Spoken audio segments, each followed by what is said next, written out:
हम लोग जो यहाँ पर आए हैं वो अव्यवहारिक रूप से ऑनलाइन उपस्थिति को लागू करने के विरोध में है। हमारी कुछ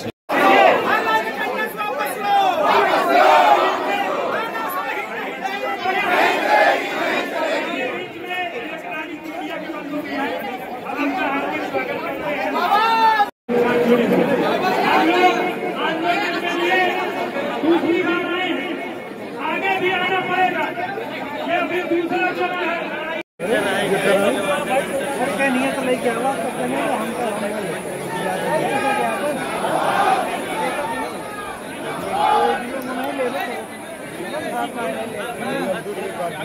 जिला संयोजक कौशाम्बी, हमारा विरोध नहीं, ऑनलाइन अटेंडेंस का हम विरोध कर रहे हैं। विरोध हमारी कुछ मांगे हैं। हमारी मांगों के बाद हमारा ऑनलाइन अटेंडेंस सरकार कहेंगे हम लगाने के लिए तैयार है। लेकिन उससे पहले हमारी कुछ मांगे हैं जो बेसिक सी मांगे हैं।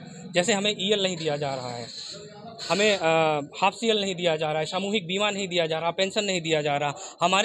हमारे विद्यालय सुगामी दूर आने जाने का रास्ता नहीं है, लाइट नहीं है, व्यवस्थाएं नहीं है, नेटवर्क नहीं है, फिर भी हमें ऑनलाइन जैसे अटेंडेंस के लिए दबाव बनाया जाता है। इससे पहले हमें डीबीटी कार्ड, प्रेरणा ऐप पे डीबीटी कार्ड, बच्चों का आधार कार्ड दिया गया। हमने हमेशा डिजिटलाइजेशन का समर्थन किया है और आज भी हम समर्थन कर रहे हैं, हम उससे पीछे नहीं हट रहे हैं। लेकिन उससे पहले हमारी मांगों को पूरा करना ये सरकार का नैतिक जिम्मेदारी है।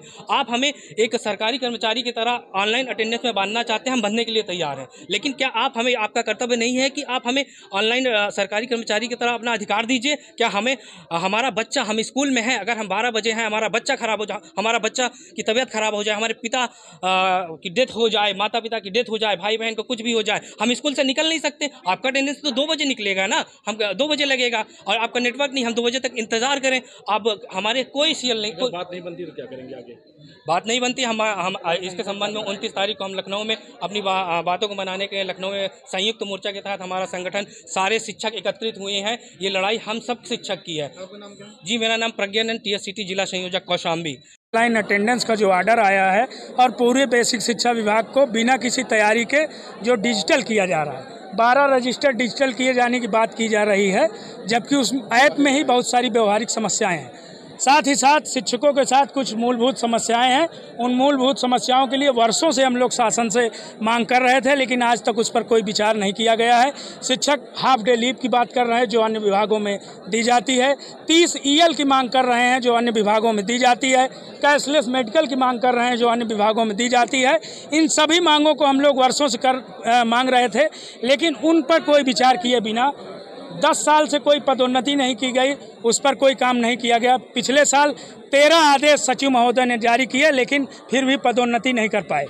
तो अपनी असफलताओं को समाप्त करने के लिए, उनको भुलाने के लिए, जनता का ध्यान भटकाने के लिए इन लोगों ने आनन फानन में एक ऑनलाइन अटेंडेंस की सुविधा ला दी। उसका विरोध नहीं है, विरोध इस बात का है कि हमारी जो मांग है, अगर कोई शिक्षक विद्यालय में पहुंच करके बीमार हो जाता है या उसके परिवार के कोई व्यक्ति बीमार हो जाता है अथवा क्लासरूम का कोई बच्चा बीमार हो जाता है, तो उसकी दवा कराने के लिए या उसके पास जाने के लिए कोई छुट्टी की व्यवस्था नहीं है। हमारा जो मानव संपदा पोर्टल है वो सुबह 8 बजे के स्कूल में 8 बजे बंद हो जाता है, फिर हम किसी प्रकार का कोई अवकाश नहीं ले सकते हैं। ऐसी तमाम समस्याएँ हैं, व्यवहारिक समस्याएँ हैं। हमको शादी करनी होती है तो हमको मेडिकल लेना पड़ता है, हमारे पास कोई छुट्टी नहीं। साल भर में सिर्फ और सिर्फ 14 CL मिलती है, जो कि 14 CL में हमको साल भर काम करना है। किसको ज्ञापन दिए?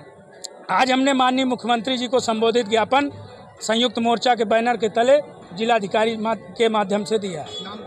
ओम दत्त त्रिपाठी, मैं जिला संयोजक हूँ, राष्ट्रीय शैक्षिक महासंघ। अगर ये मांग नहीं पूरी जाती तो अगला कदम हमारा ये है कि जनपद के समस्त शिक्षक, पूरे उत्तर प्रदेश के समस्त शिक्षक इसका बहिष्कार करते रहेंगे जब तक हम सब की मांग नहीं मानी जाएगी। और 29 तारीख को इस राजधानी में लखनऊ में एक बहुत बड़ा धरना होने जा रहा है, जिसमें यह शिक्षक बता देंगे कि हम सब एक हैं और इस अव्यवहारिक आदेश के बिल्कुल विरुद्ध हैं।